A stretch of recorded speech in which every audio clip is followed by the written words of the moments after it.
Cakep jamur nih. Oke, jujur tanda teman bangku, gelarku Ferry Suranta Ginting, tapi mulai tahun bulan Siwa tahun 20 Siwak gue jadi Ipeng. Karena Ipeng ini nama keren tapi penggal, jadi singkatannya. Jadi ibas cakap-cakap tak ibas suari si sendah agak balik terus anak-anak jerenda itu betul teruhan buka. Jadi ketika kita berbicara tentang seni, penguasa dan pengusaha, enda adik gua agak labu banci jadi sada berdiri di satu pihak yang sama, tapi harus berdiri di pihak yang berhadapan, engkai. Sebab naluri seni itu sendiri terlalu liar dan tidak bisa ditundukkan dengan bedil ataupun dengan ancaman pendanaan atau uang. Karena apa? Adi si pikirkan ke kaikin tujuan seni. Teringat dia aku percakapan di masa lalu dengan seorang teman waktu aktif dengan menulis. Puisimu itu sama sekali nggak indah, Nina. Kenapa? Karena kau berbicara dengan bahasa yang lugas dan anti ritme, anti harmoni. Terus kalau sudah indah mau apa selanjutnya?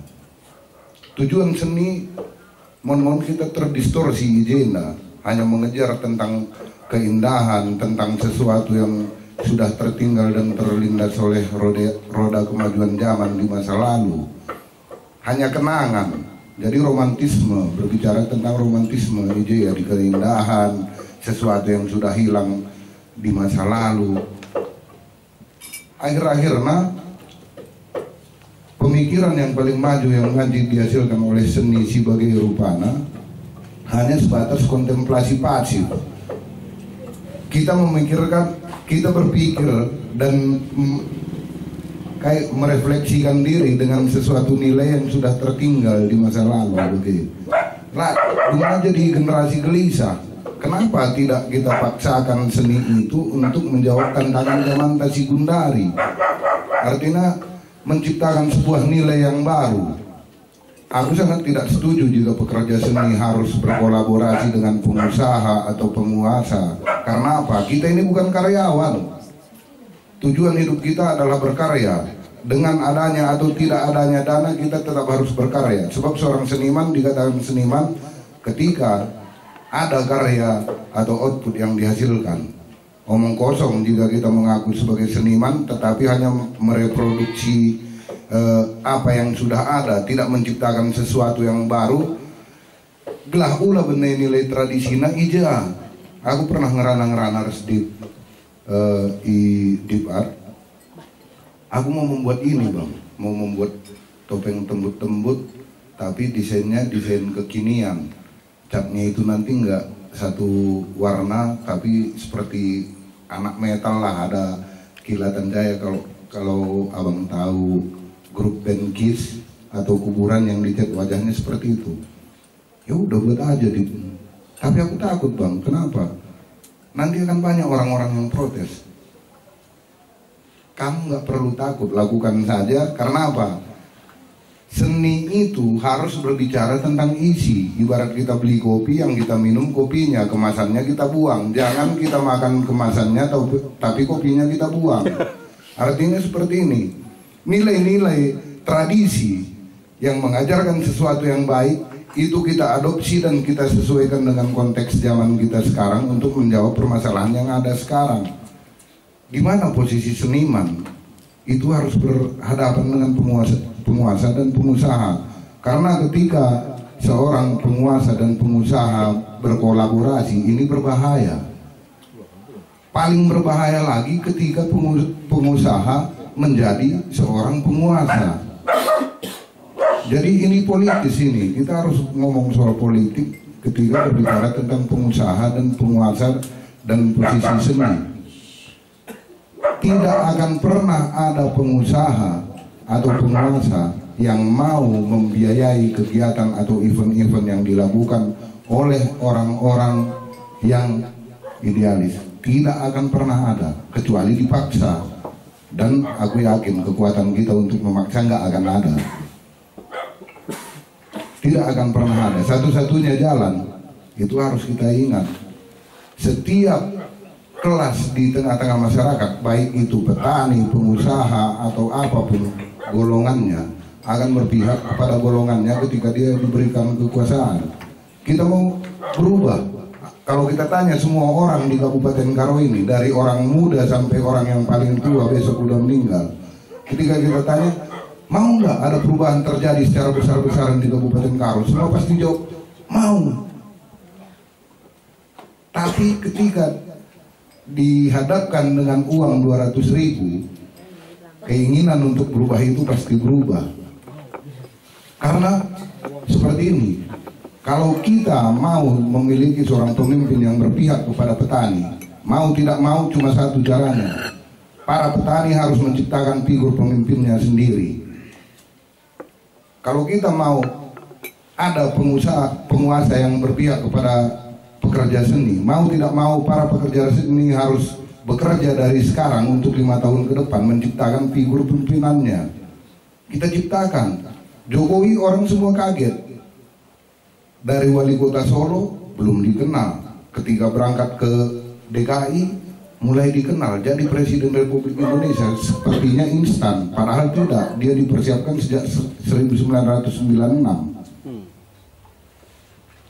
Saya tahu ketika saya runut semua pemberitaan dari tahun 95 sampai 97, itu ternyata apa yang diberitakan dan digembar-gemborkan di seluruh Pulau Jawa tentang munculnya Satrio Piningit dari Solo dan sedang dipersiapkan, itu berita tahun 1995. Oh, ternyata dia baru muncul di tahun 2014. Bayangkan berapa lama mempersiapkan seorang calon pemimpin.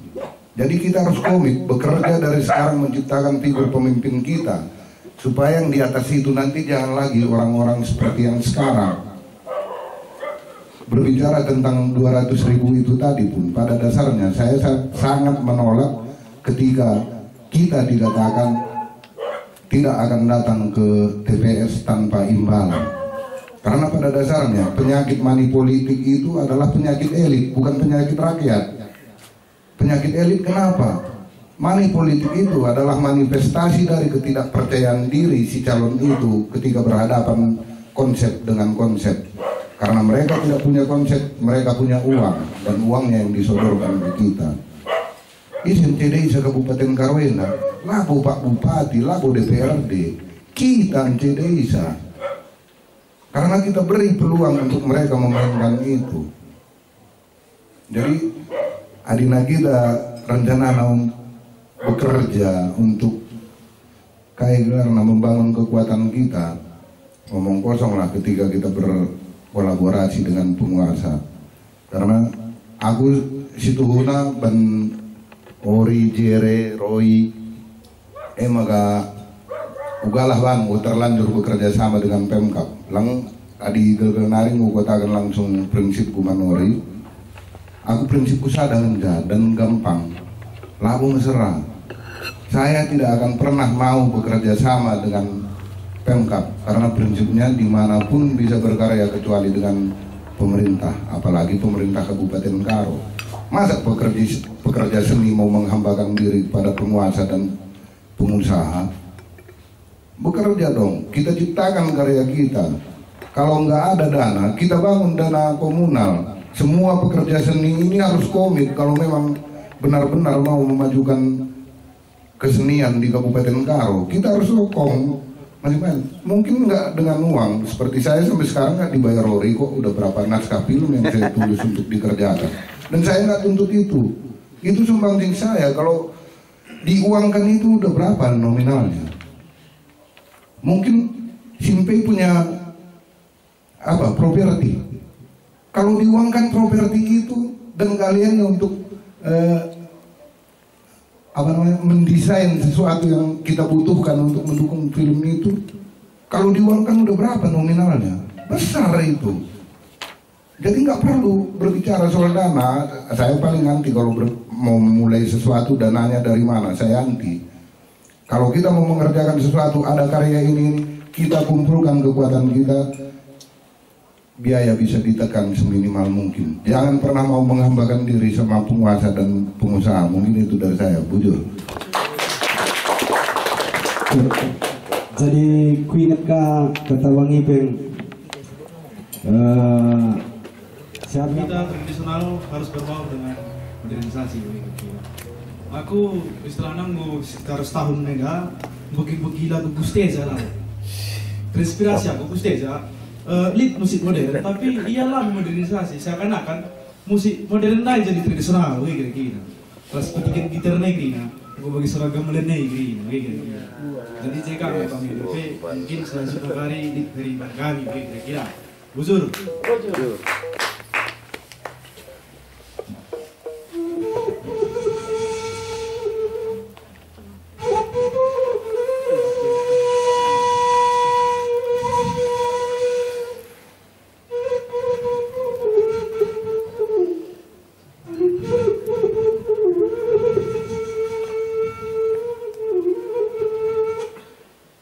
Suara surdam, jadi enda kari si kurang geti, mungkin enda kari lebih ku aklamasi, puisi, suara hati, karena kinata kegeluhan sekundari.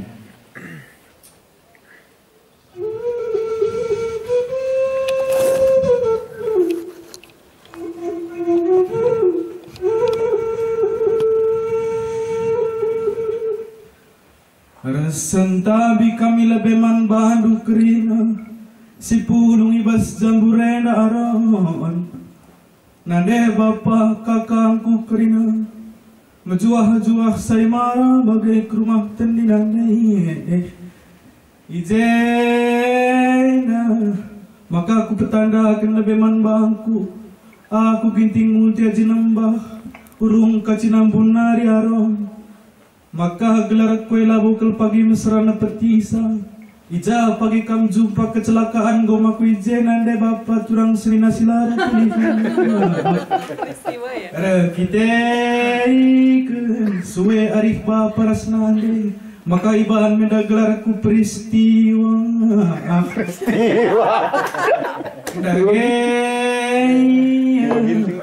anda mesora pusuh ginting meragana ija karis salah lepak nola tamaku pusuh entah ija karis seding siderana kampu pinter-pinter sabas pusuh lu sekalak pas kalau bagi perpinter belembang ku pantararon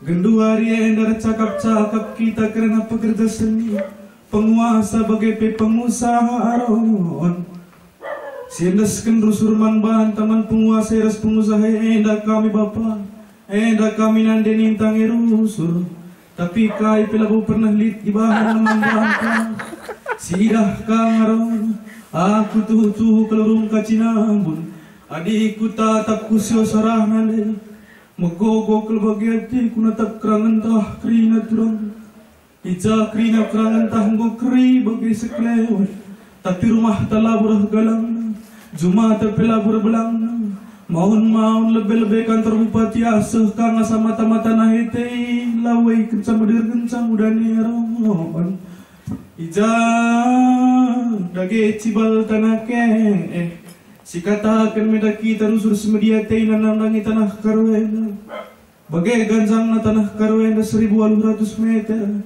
sempat kang irah banjir ngasa datas mata-mata nahete kang bagai lawenan de bapak turang silara pilihan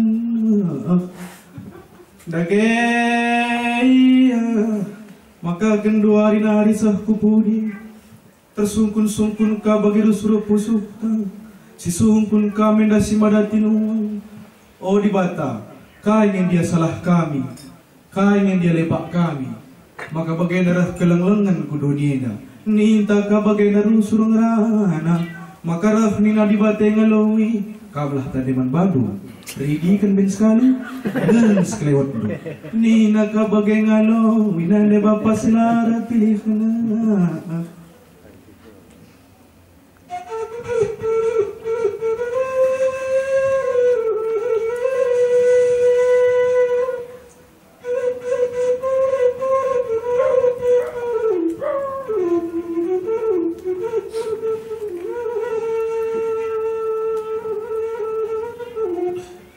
Dagaya kakak-kakangku kerina endam surah pusuh ginting margane makai pengadi kami mendak kami rende gelah ngadi ukur picet ngadi ukur gulut dengan turah hati malam saya marah ke rumah tendinan de bapa amin baginda gela gedang-gedang sakami nuri-nuri bagem sekelenda sekelinari pagi kita jumpa tergedangan ka pagi ban kami sepagi madat bunduk-bunduk mata doi karina aron bujur.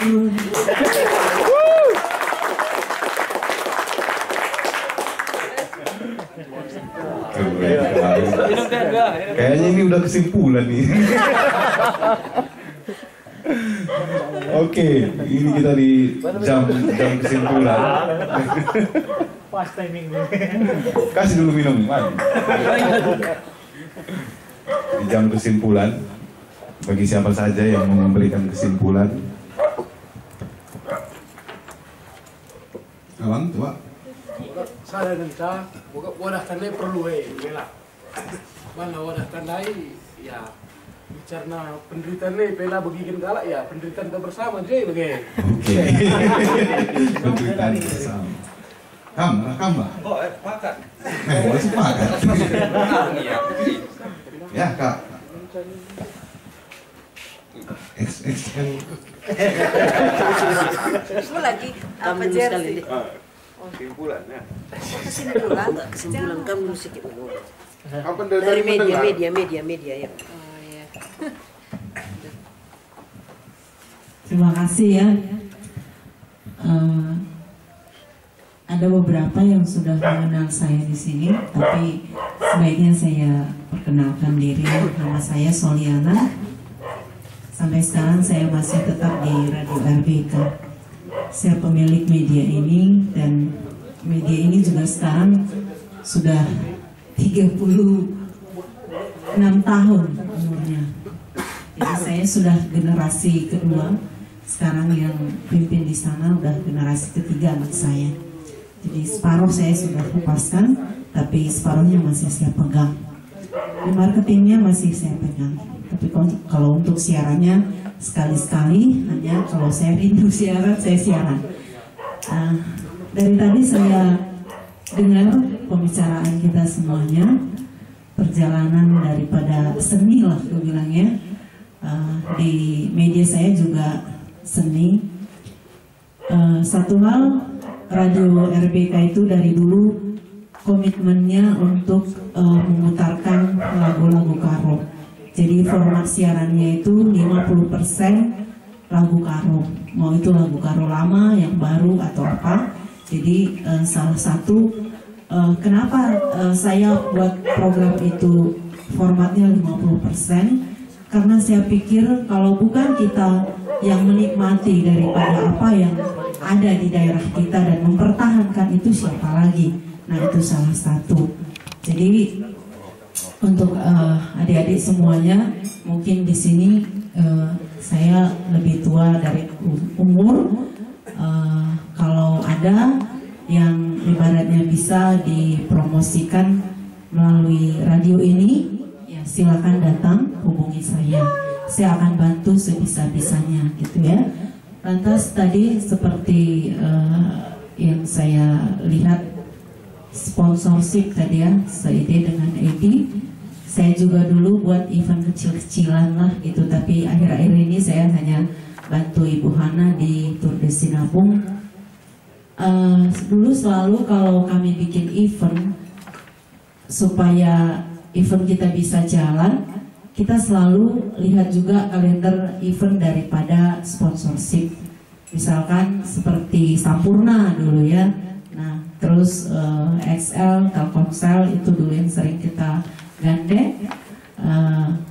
Kita diskusi dengan kalender event mereka, yang mana mereka bisa beli daripada event kita juga gitu, supaya program dia jalan, program kita jalan juga. Tentu dengan kriteria yang mereka tentukan. Kalau misalnya pertunjukan seni seperti tadi Turuli, Turin itu gitu ya. Nah, kalau misalkan sponsor yang bisa kira-kira masuk ke sana, ya penontonnya siapa, berapa orang, selalu kita ditarget seperti itu. Misalkan kayak festival art yang di Dokam, berapa kamu bisa hadirkan penonton dengan acara yang kamu buat. Nah biasanya seperti itu gitu. Kita dan acara kamu pasti kan jadi gitu. Nah karena gini, sponsor itu takut nanti dia sudah lapor sama bos besarnya kan, Pak kita ada kegiatan di Karo ini. Tiba-tiba kita yang penyelenggara event gak jadi Pak karena ini. Bagi mereka tidak ada. Nah, makanya selalu ditanya, jaminannya ada kan Bu acara ini jadi? Nah, seperti itu ya. Nah, jadi itu tidak bisa tidak jadi kalau kita sudah masuk sponsor. Kalau misalnya rugi, ya itu resikonya kita gitu ya kan. Nah, final juga, di final kita. Seperti waktu itu saya pernah diabetasol itu 2 tahun lalu kalau saya nggak salah. Dia tanya, Bu, berapa orang peserta? Usianya sekian. Oh iya Pak, sekian. Tahu-tahu nggak ada. Saya janjikan 200 misalnya. Yang datang 50 orang. Karena Sabtu orang kerja, nggak sempat dia mau datang senam-senam gitu kan. Bayar saya. 1 orang dendanya sekian, saya bayar. Nah sebagai penyelenggara event, nah iya kan itu seni pertunjukan kan namanya gitu. Itu salah satu gitu. Jadi maksud saya supaya nanti kita juga tahu mengemas acara dan meminta sponsor kemana misalnya gitu ya. Kayak contoh sekarang Tour de Sinabung gitu ya. Berapa orang Bu yang datang? 2.500 orang. Oke saya beri ini katanya gitu ya. Nah di mana tempatnya? Di sana. Nah siapa-siapa lagi? Nah seperti itu kira-kira. Jadi kalau seperti kita di sini semuanya ini pekerja seni ya. Iya. Kalau saya penikmat seni juga, gitu. Termasuk tadi yang di sini. Jadi mungkin itu sekedar yang bisa aku sambungkan dan bagikan. Ada beberapa nanti misalnya kalau ini cocok juga sih. Nanti ada beberapa sponsor yang masih aku komunikasi baik dengan mereka. Ya suatu saat kalau misalnya ada butuh, aku bisa kasihkan kontak person mereka. Silakan nanti aku kasih tahu Pak, ini adik saya, saudara saya, tolong kalau misalnya cocok dengan program Bapak tolong dibantu. Mungkin itu linknya masih ada, saya beberapa perusahaan yang dulu kami sering bekerja sama. Nah itu aja aku kira. Ya sangat kaya lah kita Tanah Karo ini dengan budaya dan seni kita. Dari dulu saya juga hidup mulai tahun 86 saya di Radio RBK itu, dan sampai sekarang itu relasi kita itu walaupun udah persentasinya turun masih tetap ada gitu. Mereka akan tanya, Bu ada event apa di sana gitu ya. Jadi seperti ini Pak, ini saya masih tetap kasih info ke mereka. Jadi itu berasa semuanya untuk adik-adik tetap semangat.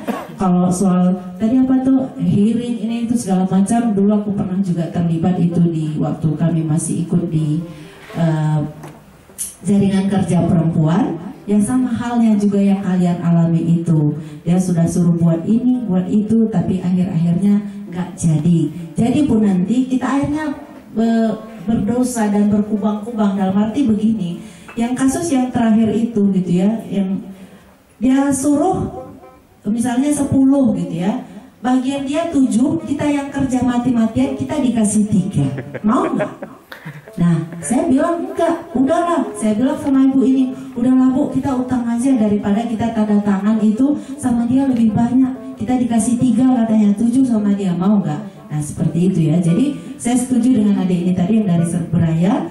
Nah kita bekerja terus, dari hasil karya kita ini aja kita hidupi diri kita. Nggak usahlah berharap kepada pemerintah yang masih begitu, dengan catatan kita yang belum bisa kita kerjasama dengan mereka. Kalaupun kita mau kerjasama, bentuknya seperti itu, tidak ada keadilannya gitu ya. Nah, dari segi politiknya saya setuju juga, mari kita ciptakan pemimpin kita dari bawah supaya memang nanti benar-benar yang kita mau itu yang dia buat gitu. Saya juga tetap berusaha, saya udah 4 kali mencalonkan diri dengan tetap saya tidak mau menyogok. Terakhir ini saya nggak tahu karena saya nggak serius lagi itu gitu ya, hanya untuk memenuhi kuota perempuan. Maaf saya bilang gitu karena saya sudah tahu isinya, nggak bakal dipilih saya kok, saya nggak kasih uang gitu kan.